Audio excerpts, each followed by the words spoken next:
నమస్తే. చంద్రిక ఆస్ట్రోన్యూమరాలజీకి స్వాగతం.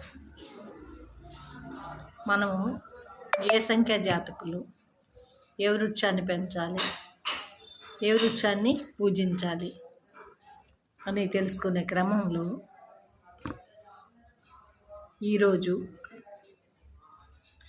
16వ తేదీన జన్మించిన వాళ్ళు ఏ వృక్షాన్ని పెంచాలి, ఏ వృక్షాన్ని పూజించాలి అని తెలుసుకుందాం. 16వ తేదీన జన్మించిన వాళ్ళు 16వ సంఖ్యా జాతకులు.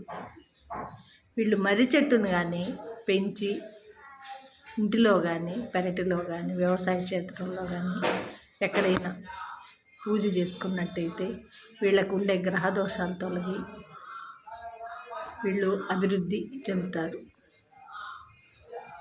వీళ్ళకు ఉండే కష్టాలు అన్నీ తొలగిపోతాయి. వేరుని మెడలో ధారణ చేసిన మంచి ఫలితాలు, గ్రహ దోషాలు తొలగి మంచి అభివృద్ధి పదంలో ఉంటారు వీళ్ళు.